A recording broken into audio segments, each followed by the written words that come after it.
What's going on? Thank you for tuning into the Shonee Jackson Show. This is episode 3. We will call today's episode Keeping Up with the Dallas Cowboys. Not to be confused with my Longhorns polo here. Like I said last week, the early week episode will be the pro days, and the late week episode will be the college days. So today we're going to call it Keeping Up with the Dallas Cowboys, a play on Keeping Up with the Kardashians, obviously, because that's what it feels like this organization operates like from time to time. And let's get into what has made waves over the last couple days. Malik Hooker has obviously made some comments that went viral. The CeeDee Lamb situation of his impeding holdout that we all know was coming if he doesn't get a deal before training camp. The reports became official on that a few days ago that he will indeed be holding out if he doesn't get a deal done between now and the start of camp. You got the reports last week that Mike McCarthy may be fed up with some things going on in Dallas, alluding that he doesn't like undermining and other things. And then, as I talked about last week, there's a change of the defensive coordinator spot in Dallas that's been talked about by some, but I don't think it's being talked about enough. And what things will look differently, not only schematically, but culture wise with the defense. And that even ties into what Malik Hooker was actually talking about that led to his viral comments. We're going to get into all of that as the Dallas Cowboys are concerned. And then at the end, my thoughts on the Los Angeles Lakers situation. Bronny James getting drafted to LA. How all that went down. Make sure I'm hydrated. Got a lot to say today. How all that went down. And just my thoughts on the NBA on that specific situation, and even comparing the Lakers to the Cowboys and how they operate organizationally at the end of this. So let's start at the top. I'm going to go ahead and just play the clip for you that's gone viral. Malik Hooker, his comments on Micah Parsons and his podcasting and where his overall focus is, right? Problem with it. My thing would be though, for Micah, my advice would be for Micah would be, just make sure we're all right, where we're and being where your feet are. Because if we're at work and the run game's terrible, but you're doing a podcast every week and the run game is terrible, then what are you really caring about? Are you caring about the crowd that is watching your podcast? Are you caring about the success of our team and the Super Bowl that we're trying to reach? See what I'm saying? So I have a problem with it.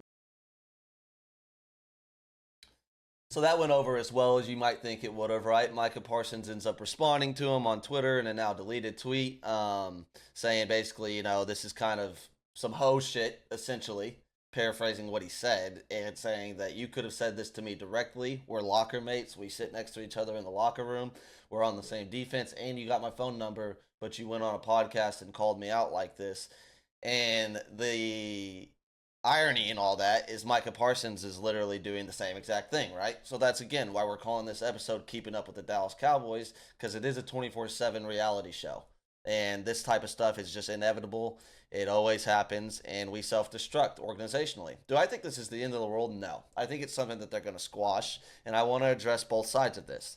The context of the situation of what Malik Hooker is saying hasn't been explained enough nationally. I think Cowboys fans that are tapped into all the Cowboys content creators and things like that, those guys have absolutely done a great job explaining the context of what Malik Hooker is saying here. But nationally, you're not going to get that because that's not the way the national media operates, one, and especially with the Dallas Cowboys, which is where, one of, I think, probably many reasons in this situation, Malik Hooker is incredibly wrong for and has to have more awareness than that when he says that. What he was actually talking about was the difference in Mike Zimmer and Dan Quinn and differences between their philosophies and just kind of how they approach culture defensively, right? And what he was saying in it was that Dan Quinn is kind of more of a player guy, whereas you have a longer leash as a player. If you're making mistakes habitually on the field, or you're missing tackles, or you're missing your assignment, Dan Quinn tends to let you play more if he believes in your talents and abilities and lets you get away with that and just kind of live to fight another play and you move on. Whereas Mike Zimmer will give you a couple opportunities, but that leash isn't going to be very long, and when he shuts you off, he shuts you off. I mean, there's 30 years of evidence of Mike Zimmer very hard coaching. You can look up clips on YouTube and what have you from times when he was in Dallas as a DB's coach, the defensive coordinator in Dallas, to when he went to Cincinnati, to when he was the head coach in Minnesota. Mike Zimmer lights your ass up. And he has a standard of play that you're going to play at and a standard of discipline that you're going to meet on his defense, or you're going to be gone. You're not going to be a part of it. And that was what Malik Hooker was saying he's already noticed about Mike Zimmer and was explaining the differences. And then that led him to talk about, example, Micah Parsons. Micah Parsons has this podcast weekly. He's on all these different shows and creating content with Bleacher Report, doing these different things. Well, you go give up 1,000,000 yards rushing. It's kind of the reason, last week I talked a lot about Dak Prescott and the quarterback play that has existed in Dallas the last 20 years when entering the playoffs and talking about the elite categories of quarterbacks. Well, defensively, just as big of a reason, if not a bigger reason, that we're not winning these playoff games or beating the top teams in the league year in, year out is because we've been gutted in the run game, right?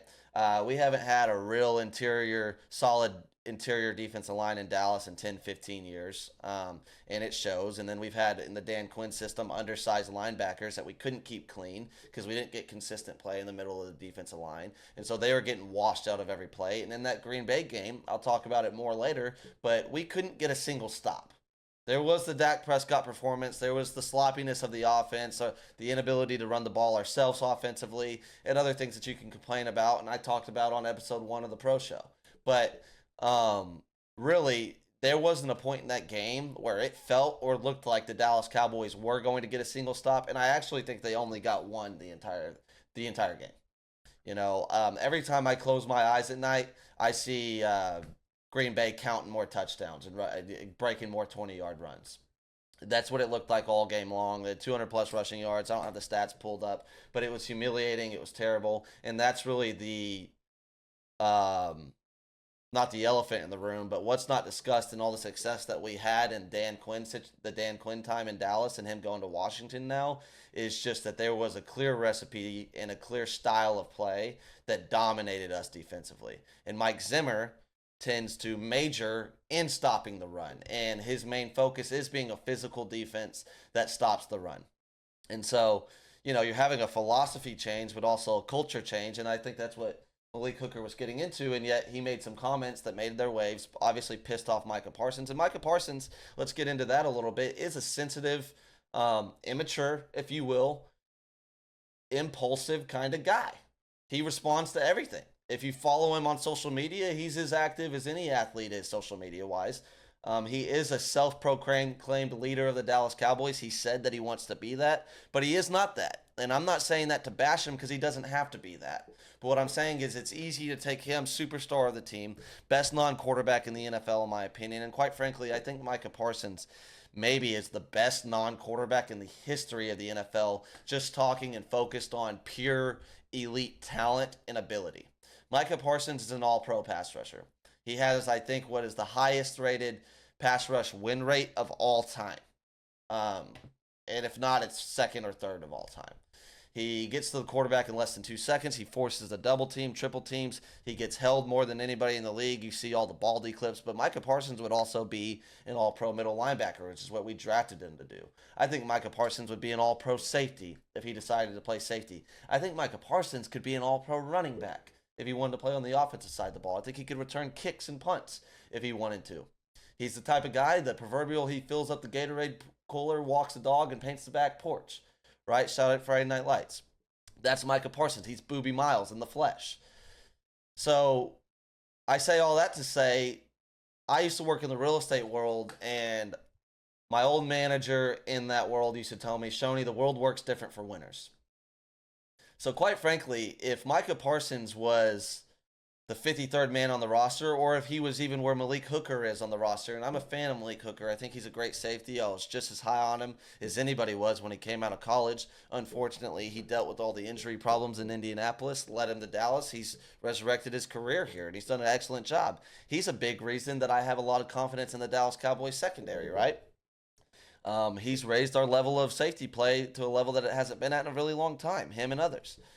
But I say that to say he wouldn't be allowed to do all the things that Micah Parsons does off the field. He wouldn't be able to have the weekly podcast, the live reactions on the draft that pissed everybody off, including myself. All the stuff traveling to Tokyo, doing the content with C.J. Stroud and other players around the league, doing all these different things that you see Micah Parsons doing that has nothing to do with the Dallas Cowboys and the improvement of the Dallas Cowboys or getting the Dallas Cowboys to a point that they haven't been in 28 years, right? He can do all that because he's the best player in the world that's not a quarterback. right? And Micah Parsons is going to be the highest paid non-quarterback in the NFL, whether it's the Dallas Cowboys that do that or another team that does that. And also, the Dallas Cowboys do not have a better chance at winning when Micah Parsons is off the field or if he's playing for somebody else than they do when he's playing for the Dallas Cowboys. In fact, any holes that the Dallas Cowboys do have defensively, Micah Parsons can only aid to that, and I think he's going to. Malik Hooker knows that. He's well aware of that, and I think that these two are going to squash that beef soon, right? If it already hasn't been squashed, it's just going to be a thing that lingers on and causes drama and talking points for your first takes of the world in the national media to bash the Cowboys and try to destroy this culture. And that's where we're at. And the reality is, part of that's always going to exist with the Dallas Cowboys. And I think that there is something to be said that Malik Hooker wouldn't feel the confidence because he's not a stupid guy, I don't think, by any means. I don't think he would have the confidence to say what he said if part of that did not exist in the Dallas Cowboys locker room.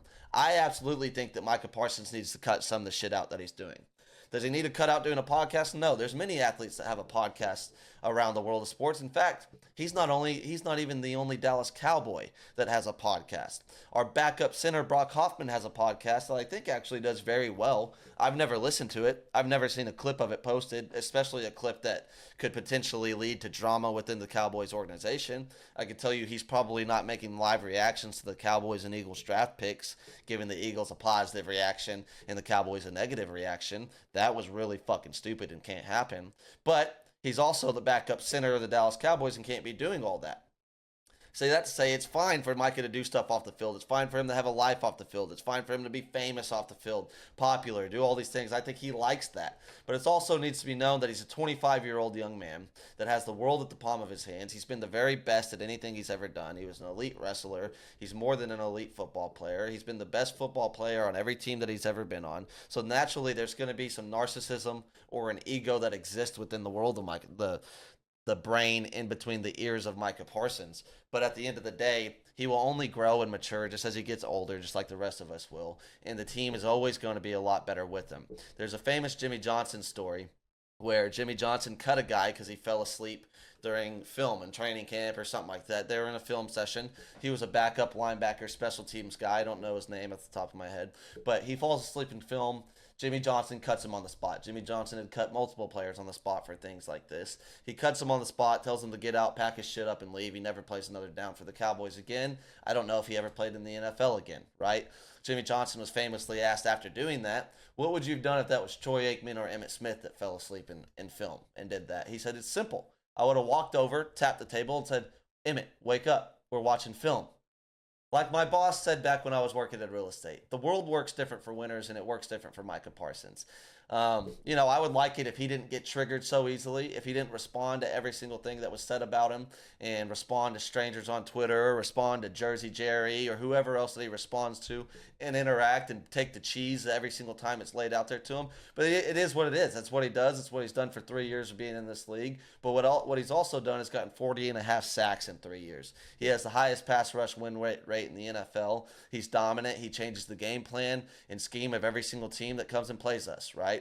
The only way to beat the Dallas Cowboys is to run the ball right over the Dallas Cowboys, and I think that we bring in Mike Zimmer to fix that issue, whether it gets fixed immediately or it gets fixed after this year. Ironically, he's on a one-year deal. I happen to think and hope and cross my fingers that Mike Zimmer's going to be here a lot longer than 1 year, maybe even the rest of his coaching career.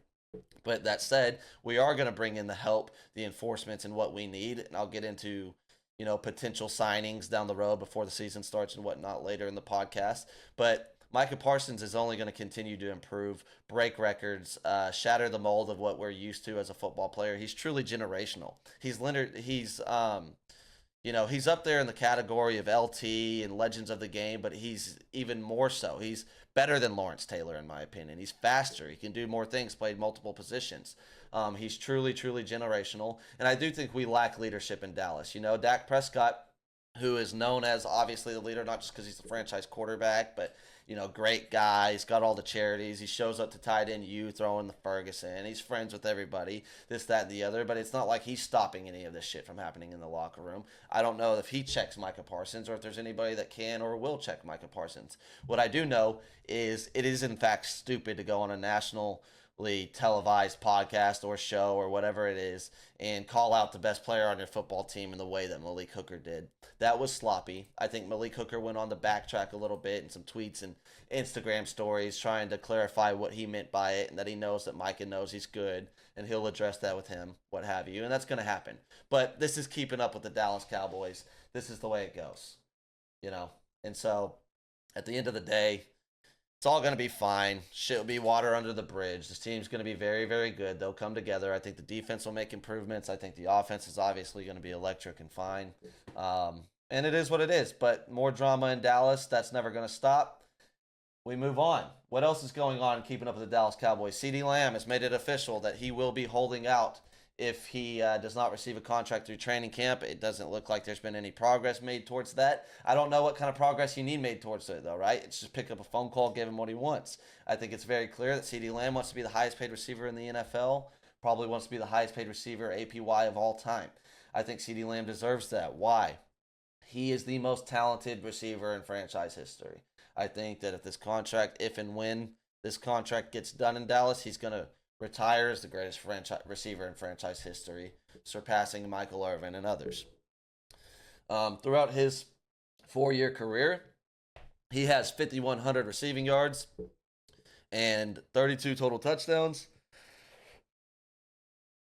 averaging around 13 and a half yards per reception, 395 total receptions. He's coming off by far the best year of his career where he was first team All-Pro. 135 receptions, 1,700 yards, 13 yards per reception, 92 long, 12 touchdowns. I don't know what this 113 yards per game, 8.1. I don't know what this is.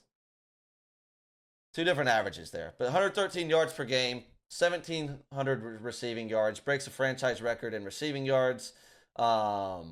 Receiving yards per game. I think every single franchise record other than Dez Bryant's touchdown record. And that's what I think he's capable of doing year in, year out. He's 24 years old, or he's 25 years old. He's the same. CeeDee Lamb is the same age as Bo Nix and Michael Penix Jr. Going into his second deal. He's young. He's very durable. He doesn't miss any games. What you saw of CeeDee Lamb last year is what I think you should have seen of CeeDee Lamb every year of his career. He needs to be force-fed. He can play in the slot. He can play outside. He can get the ball out of the backfield. He can return punts. Like I said, Michael Parsons was earlier, that Boobie Miles effect. Do it all, walk the dog, fill up the Gatorade cooler, and paint the back porch. That's CeeDee Lamb as a receiver, as an offensive player, as a weapon with the ball in his hands. Every time he touches it, he can break tackles, he can score. He does a great job of absorbing minimal damage but getting the most out of every single opportunity. I think it was really, I talked about on last week's episode, the game log and how everything changed after that San Francisco game. He went and complained to coaching staff and whoever he had to complain to about his usage and how they were using him, and he wasn't really getting enough opportunities. Well, that changed after that week, and then that's where this explosive season that he had that led to the first team All-Pro, it really all happened from week 5 and beyond, or whenever that San Francisco game was and beyond last season. And I think you're just going to see a repeat of that, if not improvement, this year. Michael Gallup walks. We're still looking for that third or fourth weapon on the team. You got CD, Jake Ferguson, Brandon Cooks in that order, I think, as weapons. We need that fourth weapon to step up. I believe they will. Whoever that is, time will tell. But CeeDee Lamb doesn't need to go anywhere. I want to get this contract done before Micah Parsons, before Dak Prescott, before anybody. He's cooler than a mint, Dak Prescott. I think it was at the Tight End University thing. They interviewed him. Might have been there, might have been somewhere else, but he was just talking about the overall swag that CeeDee Lamb carries with himself. I can't, harp on that any harder. The guy is just cooler than a mint. Everything that he does, from every catch that he makes, from his celebrations to his style, his pregame outfits, postgame outfits, his on-field swag, the way he dominates and trash talks defensive backs, the way he has abused the NFC East, the way Dak Prescott's abused the NFC East throughout the entirety of his career. Philadelphia Eagles know all about CeeDee Lamb. The New York Giants know all about CeeDee Lamb. It's barbecue chicken when we're playing in the NFC East and 88 shows up to the field. He wears the number 88 on his way to being a Dallas Cowboys legend. Went to high school in Texas. CeeDee Lamb, the best receiver in the world. There's that. He's officially going to hold out, which I think everybody knew, if he doesn't get his contract. I don't think that's good. We don't need a holdout. We don't need this to linger. Let's get that done. And then there was some other news made about Mike McCarthy last week, and there were some reports put out there that Essentially, Mike McCarthy is beginning to get fed up with the Jones family, the overall organization, and what he feels is some undermining between the ownership and him as a coach, right? I think that obviously those are things taken well out of context of what probably happened with Mike McCarthy, but there's obviously some truth in that as well. Where do I think that all that means? Where does it stem from? And what does the future, what do the cards hold in the future with Mike McCarthy, right? Well, first and foremost, I think the frustration and all that begins with the fact that Mike McCarthy doesn't have an extension. Mike McCarthy has won 36 games since he's been with the Dallas Cowboys. Right? I'm going to pull something up for you. The only team or coach that's won more games than Mike McCarthy in the last 3 years is the Kansas City Chiefs. Mike McCarthy's won 36 games. The Kansas City Chiefs have won 37 games, right? Anywhere else in the league, you're going to see Mike McCarthy get an extension last year, probably before the season ended. Hell, if he was in Carolina or a no-name franchise like that, they might have a statue built outside of the facility for Mike McCarthy for winning 36 games in the last 3 years. He has an extension and security and a net everywhere else in the league. And I think first and foremost, that is where the frustration comes from, right?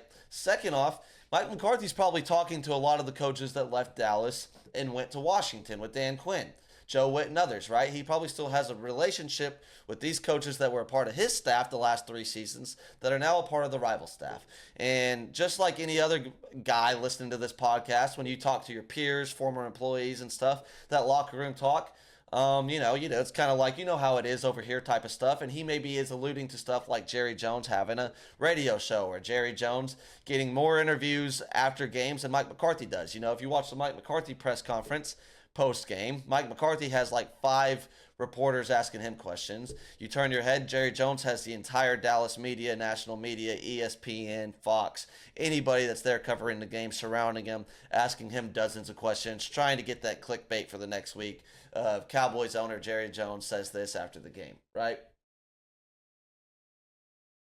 That's a thing that exists. It's a thing that has always existed going back to Jimmy Johnson. It's a thing that's going to exist for the rest of Jerry Jones' life and probably his children's life. It's just never going to go away. Does it suck and does it annoy people? Probably. Does it annoy you even more when you think, look, I've done all this shit. I deal with this. I don't complain about it. I don't complain about your radio show. I don't complain about any headlines you make off the field. I don't complain about any scandals you've been in off the field. All I do is show up, win games, develop the quarterback, develop the players. I've improved the offense. I've improved the overall culture. Mike McCarthy has quite frankly built a winning culture in Dallas that hasn't existed really in my lifetime. That's not to say we haven't had really good teams or we haven't had winning seasons or years that we thought we were contending for championships and probably were, but we haven't consistently won. We've gone to the playoffs 3 straight years now. That's the first time we've done that since I've been alive. I fully expect us to go to the playoffs 4 straight years. I've already predicted that we win the division for the 2nd straight year, 3rd time in 4 years, which will be the first time anyone's done that since the 2004 Philadelphia Eagles, back to back in the NFC East, right? So I think that the majority of the frustration exists right there, that he's not getting an extension, and then, you allude to everything else that exists with the ownership. It's a little frustrating. It's a little annoying. But I think on the other side of that, Mike McCarthy is still very happy in Dallas. I don't think he wants to go anywhere. If it's his choice, he does get that extension, whether it be during the season or at the end of the year, and he stays in Dallas to the end of his coaching career. Mike McCarthy still has a lot more abilities to do things in Dallas that he didn't have in Green Bay. He's allowed to have final say on every single draft pick, which wasn't the case in Green Bay.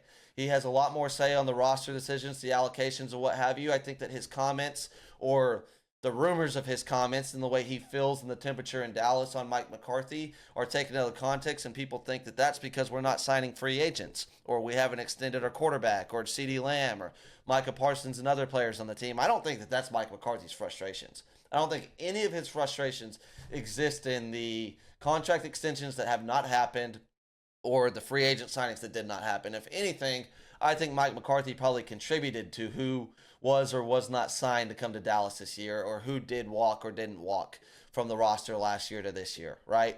I think Mike McCarthy and Jerry Jones gives all roster control to his staff and his scouting department and Will McClay and all those guys. I think that has completely blown way out of the water, and whatever Jerry Jones wanted to be a part of in the 90s as far as the jocks and socks, like he said back then, and making those decisions, I think he defers the roster decisions to the staff, and we've done an excellent job.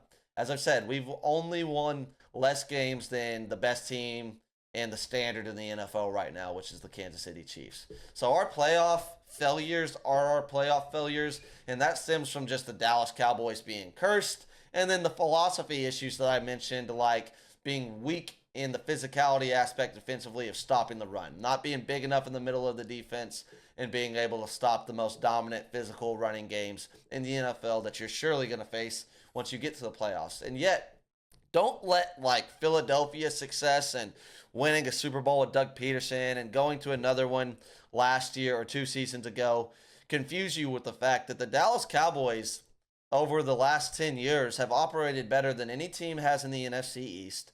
They've operated better than most teams have in the NFC as a whole. And they've operated, quite frankly, better than most teams as a whole in the entirety of the NFL. Year in, year out, we got a roster that can compete with the top 5 rosters in the league. We got a roster that if we draw the right matchups when we get to the NFC playoffs, that we're going to have a chance to make a run. Whatever happens, happens. The more you make it consistently, the more opportunities you're going to get. And that's the culture that Mike McCarthy has already established. I'm in the boat of wanting to keep Mike McCarthy. I'm a big fan of Mike McCarthy. I hope Mike McCarthy's happy. He is a lot better than what I've had for the majority of my life. He's better than Jason Garrett. He's better than Wade Phillips. Mike McCarthy throughout his career, let me pull it back up. He's 167 and 102, a 620 winning percentage. He's 500 in the playoffs. He's really, really good. That's career regular season. If you add his playoff wins and losses, he's 178 and 113.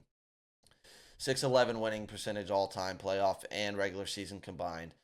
He has done an excellent job in Dallas, making us consistently winning. And you know what? Besides all the drama between our best player, Micah Parsons, and what he's done off the field and the noise he makes, besides the noise that our owner makes that is unsolicited and uncalled for, and you can get frustrated about, rightfully so, as a Dallas Cowboys fan, or even in the national media if you want to. Besides all of that, we're more disciplined, and like once that season starts, the Dallas Cowboys week in, week out have been more consistent under Mike McCarthy and his regime than they have been under any other regime post Jimmy Johnson, quite frankly. So I'm not ringing the bells to get rid of Mike McCarthy unless you're able to get like Sean McVay, you know, a coach of that tier, not even the Bill Belichick or Mike Zimmer, who's currently on the staff.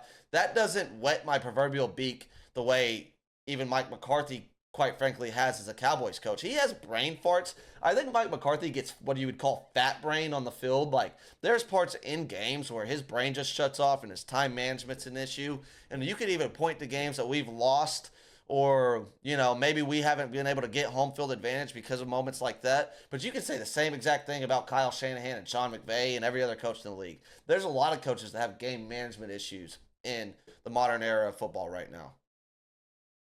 I'm not saying it's good. I'm not saying I'm not going to get pissed off about it and have reaction videos to that when it happens during the season. But, you know, so does every other coach in the NFC East. So does every other coach in the NFL. They all have lapses in judgment. There's very few coaches that are still currently elite in that area of just constantly making the right decisions, whether it comes to challenge flags, timeouts, clock management, substitutions, anything, whatever you want to throw in there. Nobody's perfect. Mike McCarthy's not as bad as we try to say he is, but overall, he wins more games than pretty much every other coach in the league does. That's first and foremost what you got to do. You got to get to the dance. He consistently gets us there. I know we got to get under the hump, but I think he helps us get there, right? So, you know, let's see how that plays out. Whether, you know, he's already addressed it. I believe that he's very happy in Dallas. I think he put out a statement. I expect him to double down on that as camp gets started and the season goes on. Let's see if he gets extended. Let's see how this season plays out. You know, in some ways, it's kind of starting to paint a picture. He's on the last year of his deal. Your quarterback's on the last year of his deal. CeeDee Lamb's about to hold out. Micah Parsons could be holding out next season. You know, this has a...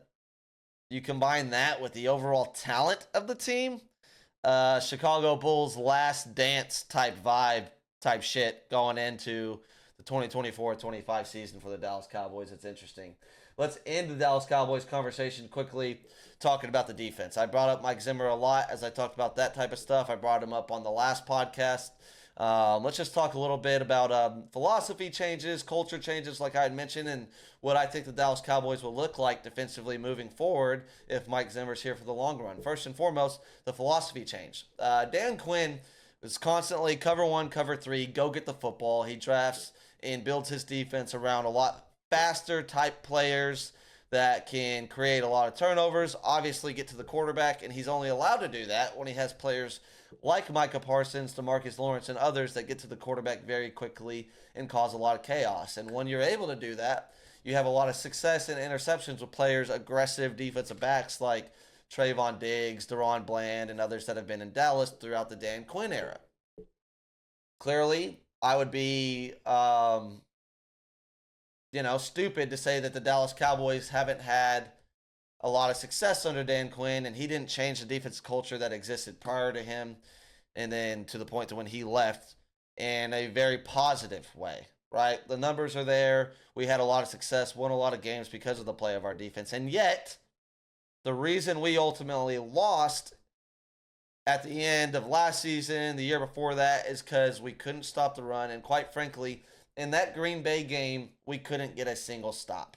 And as I mentioned earlier, there wasn't a point in that time where me as a fan, the third drive of the game, I knew the game was over. The way we looked defensively, the way we were getting gassed in the run game by Aaron Jones. Like I said, every time I close my eyes at night, I see Aaron Jones counting more touchdowns in the end zone. He was counting his touchdowns by the end of the game with his touchdown celebrations.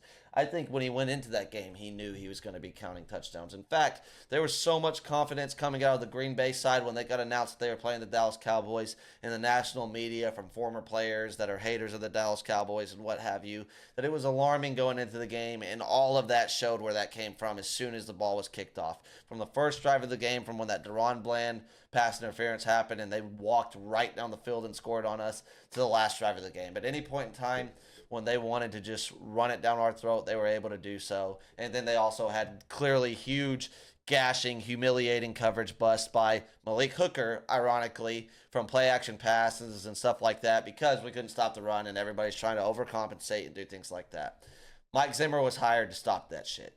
Now, would we have fired Dan Quinn? Absolutely not. If he doesn't get a head coaching job, he's back in Dallas this year, and we continue to go down the path that he was going down. I imagine we would have still addressed some things roster-wise and changed maybe a few ways that we were doing that, like the undersized linebackers that we had. I mentioned earlier we didn't have any defensive tackles that could keep our undersized linebackers clean, and they got abused and bullied by the end of the year. Marquise Bell and those guys that were in there, it was humiliating. So we've immediately addressed that roster-wise with signing Eric Kendricks and drafting Maurice Leafau in the draft. You get two bigger linebackers that are also capable of covering grass, which is a key component to the Mike Zimmer defense. He does want bigger linebackers that are able to shoot gaps and stuff the run, and yet you have to be able to cover that curl flat and cover grass and not be a liability in coverage for this defense to succeed, right? So he's already going and getting his mold of player at the most important position, arguably, in his defense. I know he's really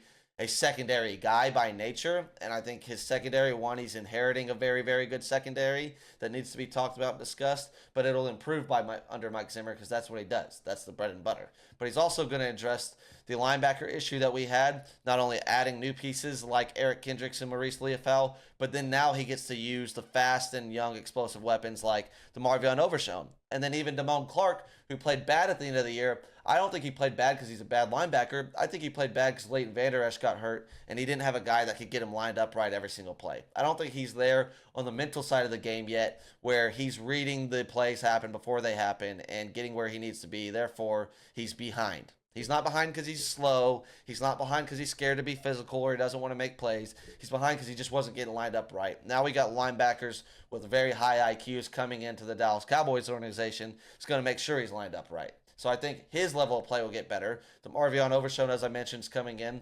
That's going to be exciting. The fan base is super excited about DeMarvion, as they should be. And then the defensive tackle position, which unfortunately did not get addressed in free agency or in the draft. We're still thin there, and I don't think it's done. I don't think by any fucking way possible that we're done addressing the defensive tackle position. The Lando Show, a popular Dallas Cowboys fan, he had a video this week that you guys should go check out about the possibility of bringing in Linval Joseph, former Minnesota Viking, Philadelphia Eagle, Buffalo Bill, but his best years, his prime years, were under Mike Zimmer and the Minnesota Vikings. On that video, he had mentioned how veteran players like Linval Joseph, especially very big players like Linval, who play that one tech position and are 300 plus pounds, they probably don't want to do OTAs and training camp and all the offseason bullshit that anybody that's ever played football, even if you played football at the highest level or not, understands sucks ass. Football practice sucks. Training camp sucks. The offseason sucks. He'd much rather do that on his own. He knows what he is. He knows he has a roster spot somewhere in the league. There's no reason to do all that shit. So I expect that's going to be a guy that could very well potentially be in Dallas. If not, just you could put a check on the box that he's going to be a Dallas Cowboy before the season starts, right? So that fills the hole that desperately needed to be filled after we lost some players last year and then weren't able to address it in the draft, because you can't, quite frankly, address every single thing in the draft. We fixed the linebacker situation. We got some offensive linemen and other things. Weren't able to get that big ass interior one tech, although there were some guys I was very high on in the draft. We weren't able to land any of them, right? So you could probably anticipate and bet your bottom dollar that we're going to bring in a guy like Linval Joseph to come in, fill that big one tech role this year in the Dallas Cowboys defensive scheme under Mike Zimmer, keep our linebackers clean, and improve us in that area, right? I don't know how much we're going to improve in the run game year one under Mike Zimmer, but I think we're going to improve quite a bit just off the overall philosophy and culture change. Another thing that I think we're going to do, going back to Micah Parsons, what we completely stopped doing under Dan Quinn, move him around. I think you're going to see him play off ball more, and not only just to rush the passer. He will. Mike McCarthy loves to create the illusion and add the threat and throw the window dressing on of a blitz often just to drop his linebackers back in coverage. Who better to do that with than the most feared pass rusher in the NFL in my eyes, and Micah Parsons, lining him up in the A-gap or over the center like he's going to come blitz. At times, bring him, fire him up to that A-gap to cause chaos, and get to the quarterback up the middle, which I think he, quite frankly, probably does better than even coming after him off the edge. But also, drop his fast ass back in coverage from time to time, too. It's funny because Dan Quinn vowed to never keep Micah Parsons in one place in Dallas because he said that makes it too easy for offenses to take Micah Parsons out of the game, and then that's exactly what he did with Micah Parsons last year. Kept him in one spot, and Green Bay took him out of the game. San Francisco took him out of the game. Really, any game that we lost last season, you could say, oh, they took Micah Parsons out of the game. So I don't think Mike Zimmer's ever going to do that. I think he'll use the versatility of Micah Parsons. I think he's excited about the versatility of Micah Parsons. And I think Mike Zimmer is an excellent hire. He's one of the better defensive coordinators of the last 30 years. He's going to establish a little bit more of a disciplined culture. So this shit that Malik Hooker was talking about, the stuff that you see a large portion of the Dallas Cowboys fan base talking about, the people that don't like Micah Parsons, and quite frankly, there's actually a lot of them that don't like Micah Parsons that you could see out there on Twitter and in the social media world or even in the content creation space because of what he does off the field. Mike Zimmer is absolutely going to create an attitude and culture change just by the way he approaches and coaches guys and what he demands as a coach. And then he's also going to change some things philosophy-wise by what the players look like, the style of players that he brings in, drafts and signs, and also the schematics of how he coaches defense. And I'm a fan of it. It's a direction that I would go in. It's a direction that I want the Dallas Cowboys to go in. I'm very happy they're going in. And quite frankly, Mike Zimmer could possibly be the next head coach of the Dallas Cowboys in waiting with this Mike McCarthy situation still in the air. So that's my portion of keeping up with the Dallas Cowboys today. To finish off the show, we're going to get into LeBron James and the Lakers and Bronny James getting drafted there. That entire situation, I think it kind of ties into the Dallas Cowboys as well. Two premier franchises in American sports, constantly in the news and sports media, constantly talked about good, bad, or indifferently. So let's get into that. Obviously, Bronny James made news after the NBA draft, getting drafted by his dad's team, the Los Angeles Lakers, and that is an awesome thing, right? It is awesome anytime something like this happens, and I think everybody can naturally understand that and acknowledge that it's very cool that Bronny James gets to go play on the same NBA team as his dad, arguably the second greatest player of all time in the history of the NBA, right? That's cool. But at the same time, we can acknowledge the total bullshit that comes with this. First and foremost with LeBron James. No other player in sports currently is able to operate like that. And if this exact same situation happened anywhere else, NFL, MLB, NBA, with any other player, the uproar of negativity would be much larger than what it is with LeBron James. That's not to say that there aren't people hating on it, and that there's not a lot of LeBron James haters like myself, self-proclaimed, that are doing that and aren't talking shit about it. But naturally, the national media is always going to crawl into the corner and cave to LeBron James and act like every single thing he does and every single thing that Rich Paul does and the entire LeBron James camp does is sweet, nice, and great for sports, and he's the greatest leader of all time and the greatest representation of a superstar that we've ever had, yada, yada, yada, and not acknowledge the total bullshit of how LeBron James operates and the softness of the NBA allowing that, right? So the biggest issue I have is not that Bronny James got drafted. I mean, quite frankly, he wasn't a good college basketball player. He wasn't even a starter on the USC team. Now, I understand he had a heart attack and a setback prior to the season started that's very, very serious and contributes to his minutes and playing time his first year at USC, and yet it is what it is. I'm going to type in his college stats real quick. He was below average as a college basketball player. He wasn't the best player coming out of high school or a top 10 player or a 5-star player coming out of high school. He wasn't even the best player in his recruiting class that went to USC that included guys like Isaiah Collier, right? He averaged 19.3 minutes per game, 4.8 points per game, 2.8 rebounds, and 2.1 assists. I think anybody in the basketball space that covers basketball, and I'm not a basketball savant, just a big fan of the NBA and sports in general, but anybody in that space kind of views Bronny as a future role player, shooter, three-point shooter, spot-up guy that has a very high basketball IQ, that'll be good defensively, and once he reaches his peak, he'll be very good. But the problem is, Rich Paul, LeBron's agent, called teams around the league and said if they drafted him, they would send him to Australia. Well, first and foremost, look, that's happened in other leagues before. The Mannings did it with Eli Manning. John Elway did it with himself, threatening to go play in a separate league entirely, threatening to go play baseball if a specific franchise that those players did not want to play for it ended up drafting them, right? John Elway had a contract with the New York Yankees already. Very well documented. The New York Yankees adored John Elway, thought he was going to be a future Yankee superstar. So he had something set in stone with the New York fucking Yankees. Not talking about going and playing football in Europe. He was talking about going and playing for the New York Yankees. Eli Manning, on the other hand, I don't know that he had anything lined up, but they specifically didn't want him playing for the Chargers organization, and he was the consensus #1 pick of that draft. So those are two guys that were the best players in their draft. Not the 55th or whatever he got drafted at. So that's first off. First off, he's not Ken Griffey Jr. He's not Eli Manning. He's not Peyton Manning. He's not John Elway. He's not, one of the greatest father-son combinations of all time, and he's not anything close to that, and he's never going to be anything close to that.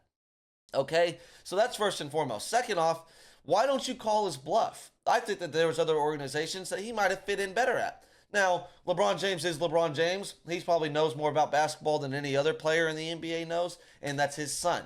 So obviously the development of his son, it's easy to make the argument that it's better underneath LeBron James and the LA Lakers. But the other thing is, what about the Golden State Warriors who claimed that they wanted him? Or the Mavericks who claimed that they wanted him? Those are two good scheme fits. Those are two good places that not only would he have good mentorship as far as players that are in those places like Steph Curry, Kyrie Irving, but the coaching, Jason Kidd or Steve Kerr could be very good. The patience of the organizations, two progressive organizations that are more liberal than anything and how they operate. Obviously, the NBA is pretty liberal in how it operates, a la this Bronny James situation, how that shit went down. But quite frankly, that's crazy. Letting LeBron James and Rich Paul dictate the NBA draft with Bronny James, who's not the best player. He's not a generational guy. He's a generational name that makes generational waves because who his father is. Two things can be true. It could be true that it's very cool that LeBron James Jr. is going to go play for the Los Angeles Lakers with his dad. But it could also be very true that it was forced by the NBA, forced by LeBron James, forced by the media. LeBron James is a pathological liar that consistently goes out and says, I don't do anything that impacts the Los Angeles Lakers' decisions as an organization or as developing a roster or coaching decisions. But at the same time, we could vividly watch you on YouTube go through a 3-month coaching interview with JJ Redick, the organization goes ahead and hires your podcasting partner who you interviewed for thy organization. Let's not fool ourselves here. LeBron James was interviewing JJ Redick in a podcast that was strictly around basketball philosophy and how JJ Redick's mind works as a basketball mind and what he would do as a coach. Every other episode was, what would you do in this situation? 2 minutes left in the game, 97-95. So-and-so had so many points. What play call would you call, JJ? Oh, what would you call, LeBron? This is what I would do. This is where I would scheme you to play in this situation. It was a fucking 3-month interview, but LeBron James says that he had nothing to do with the JJ Redick hiring or the Lakers process, right? LeBron James decided to opt out of his contract, which made it available for him to potentially become a free agent. LeBron James does the LeBron James subtweeting things. He starts flirting with the Mavericks, tweeting about his admiration for Kyrie and how the things went down in Cleveland wasn't between them, wasn't between LeBron and Kyrie, the way the media made it out to be, and how they loved playing with each other and want to play again together. And then LeBron alluded to the Lakers fumbling the Kyrie Irving situation and not signing him and going in a different direction than Kyrie this offseason, which is the reason the Mavericks were able to re-sign Kyrie, right? So LeBron does all of that on his own, unprovoked. Nobody asked LeBron to start a podcast with JJ Redick talking about basketball philosophies and how JJ Redick operates as a basketball mind, and then they go on to hire him. Nobody told LeBron James to force his son into the NBA, force teams to not draft him just so the team that he's currently on can draft him. Then he can then go on to sign a new contract under new terms with the Los Angeles Lakers to finish his career there. No one told him any of that, and no one also told him that there's a problem with it for him to come out and say that he's not running any of this, or, it's just LeBron James. Just LeBron James 101. And I'm going to miss it as a LeBron James hater when it's all said and done, but at the end of the day, this is just classic LeBron James bullying his organization that he's currently with to do exactly what he wants, sign exactly the type of players that he wants, sign the coach that he wants to sign, that's never coached a game of basketball in his life at any level. That he did a podcast with, and that is his friend. The Los Angeles Lakers operate the way that the national sports media says that the Dallas Cowboys operate, right? This is how the media wants you to think that Jerry Jones and the Cowboys ownership and Will McClay and whoever is involved with the ins and outs of the Dallas Cowboys wants you to think that they do. And we quite frankly don't. The Cowboys haven't made a big-time splashy free agent signing in about a decade. Really, quite frankly, haven't made a splashy free agent signing since the Brandon Carr signing when we went and signed Brandon Carr, gave him like a 2-day tour in Dallas, gave him a $50 million deal, which was large at the time. And he went in that same season. Calvin Johnson had 300 receiving yards on him in a game. Since that, the Cowboys have operated differently in free agency. Even in their coaching search, we went through the decade of Jason Garrett. Year in, year out, the fan base and the national media called for Jason Garrett to get fired. Jerry Jones stuck by his side for whatever reasons he did for years and years and years. He has preached and tried to inherit stability within the organization, whether you like it or not, for the better part of 10, 15 years, or really since Bill Parcells came into play. Jerry Jones has operated differently than that. The Los Angeles Lakers are a fucking shit show, okay? They, year in, year out, are in the play-in tournament, and they're supposed to be scary and the team that nobody wants to play, and yet they get either swept or beaten in a gentleman's sweep by the Nuggets or whoever else is the top seed in the Western Conference that year. It's going to happen again next year. The Bronny James thing, it's cool, it's neat. If you're a Lakers fan and want to think that's cool, that's fine. But if I was a Lakers fan, I'd be fucking pissed off. You're supposed to be one of the most respected franchises in all the world of sports, especially in the NBA. Your biggest rivals within the league and the Boston Celtics just won the NBA championship in outstanding and dominant fashion. One of the more dominant teams in modern time history, if not of all time. One of the more dominant NBA teams that I've ever seen assembled. It's kind of assembled in a whack way, but they're operating on an elite level. They don't have a clown show going on in Boston. They like their coach. They like their roster. They like their superstars. They seem to be getting along. Obviously, they won an NBA championship, but they're built to keep competing for championships and keep dominating the Eastern Conference every single year. And the Lakers are hiring podcasters, which shout out to us. Shout out to the podcasters in the podcasting community. We could coach in the NBA now. Maybe the Dallas Cowboys will look at this. Since the Dallas Cowboys are such a clown show, according to the national media, we operate like the Lakers operate. Maybe us podcasters have a chance to replace Mike McCarthy as the next head coach of the Dallas Cowboys. I mean, give it a fucking rest. If the Dallas Cowboys ever hired a podcaster that's never coached a football game to coach the Dallas Cowboys, the world would burn down. The fan base would burn down and erupt and riot and flip cars in the streets. It'd be terrible. The Lakers are a clown show. And I just wanted to get that off my chest. You know, it's cool. They're playing together. I get it. It's real neat, but they operate like a fucking joke, dude, and it's not going anywhere. And I get it. And I don't even have a problem with the fact that, like, you know, everybody I've seen, the popular narrative is, oh, look at Jeannie Buss. She got the organization passed down by her dad. And look at all the owners that own teams because of their fathers or own companies, Walmart, the Waltz, and all of that bullshit and how many people inherit things. It's not I don't give a shit that LeBron James has the power to get his son in the league because, you know, that's how America works organizationally or corporately or whatever. I don't give a shit about that. I'm just talking about blue blood franchise organization, blue blood organization in the NBA, a core piece to the success of what the NBA is, operating like an absolute clown show, letting an old LeBron James dictate how you run your organization, from the coaches that you hire to the players that you sign to the players that you draft, and you haven't gotten anywhere with them outside the asterisk COVID season, which could have been AI for all I know. Nobody was fucking there, and according to the people that were there, nobody wanted to be there. So congrats, you got an asterisk championship in COVID, but other than that, you've operated like an absolute joke. And where are you going after LeBron James? Where are you going to go if he retires? Where are you going to go if, God forbid, an old LeBron James has a catastrophic injury that changes his career and ends it shorter than he wants it to end at this point? You know?